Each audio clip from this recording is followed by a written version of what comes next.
Wang Huning was born in Shanghai in October 1955, the son of a Qingdao-born naval officer and a primary school teacher whose family had endured both the Japanese occupation and the ideological storms of Mao's China.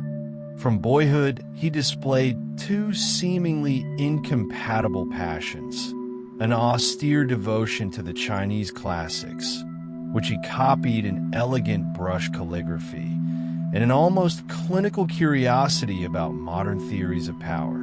In the darkest years of the Cultural Revolution, he sought refuge in his school library, reading Mencius and Machiavelli with equal fervor while rival Red Guard factions battled in the streets outside. That improbable pairing of tradition and comparative analysis forged the intellectual compass that would steer him through every later chapter of his life. When universities reopened after the Cultural Revolution, Wang entered the new international politics program at Fudan University. His master's thesis set Hobbesian sovereignty against the Confucian ideal of tianxia, arguing that durable governance depends less on coercive might than on the production of moral order.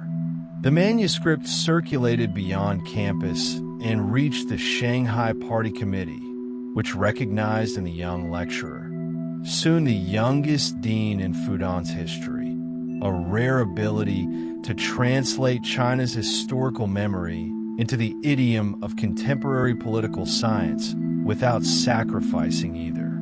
Already he was experimenting with what he would later call neo-authoritarian statecraft, a disciplined polity capable of rapid modernization, yet protected against the factional chaos that had scarred Chinese history.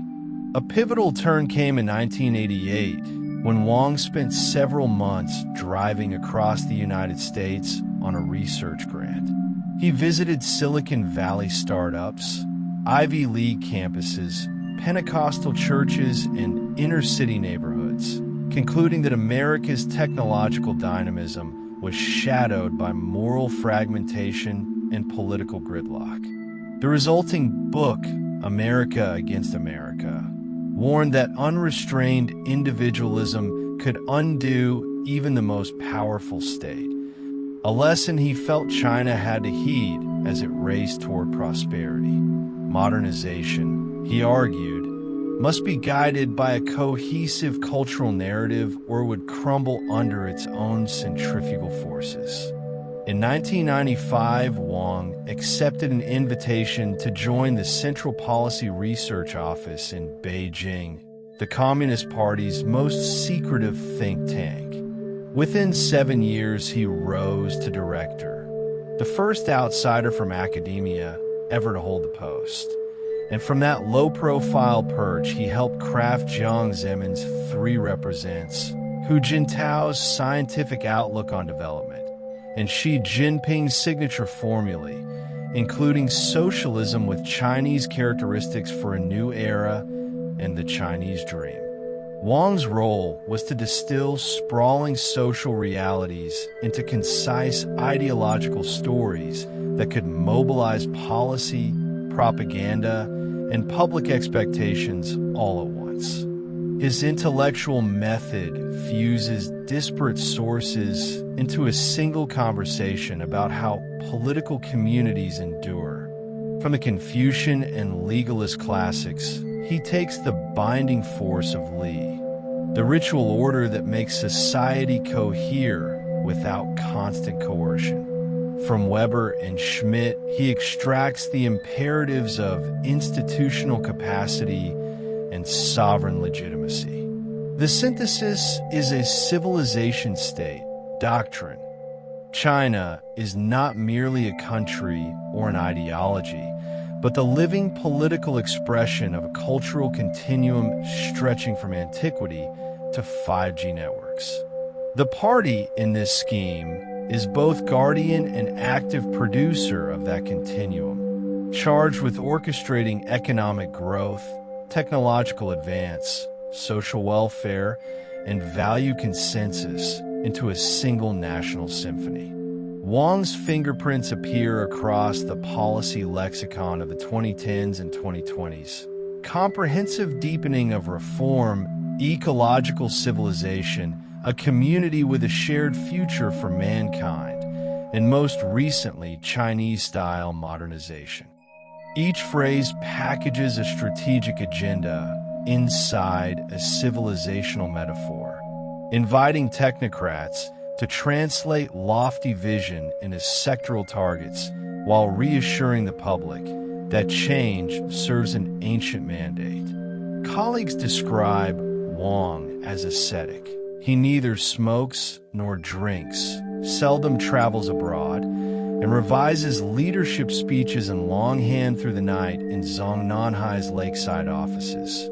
Yet his influence radiates through every department touching ideology, education, or the United Front. His ascent to the Politburo Standing Committee in 2017 and to the chairmanship of the Chinese People's Political Consultative Conference in 2023 has expanded his authority from theorist to institutional broker. Under his stewardship, the CPCC, once dismissed as ceremonial, now convenes elaborate consultative sessions that funnel expert and grassroots proposals into state council white papers, projecting an image of participatory governance while reinforcing the party's strategic control. The choreography is always the same. Absorb diverse voices, recast them within the civilizational narrative, and translate the result into policy.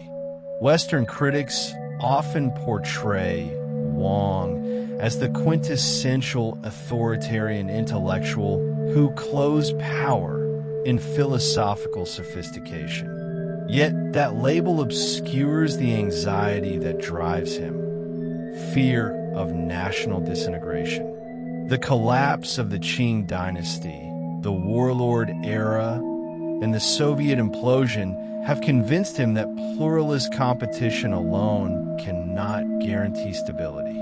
His alternative wagers on a morally confident, meritocratic center that balances growth, redistribution, and shared purpose, an echo both of imperial examinations and of Weberian rational bureaucracy. Whether history will ratify that wager remains uncertain. China faces slowing growth, demographic contraction, and intense geopolitical rivalry. If it navigates these tests without rupture, future historians may rank Wang Huning alongside Han Fei and Zhu Xi as thinkers who redefine governance for their eras. If the system ossifies or fractures under pressure, his designs will be remembered as brilliant but brittle architectures that underestimated the creative turbulence of dissent. What is undeniable already is the scale of his imprint. From Fudan's lecture halls to the innermost circle of power, Wang has pursued a single project: to craft a Chinese road to modernity that marries material efficiency to cultural continuity. Whether that synthesis can endure without the safety valves of pluralism is an open question, but his quiet, meticulous conviction that ideas govern power as surely as power implements ideas has already etched his silhouette into the granite of the People's Republic.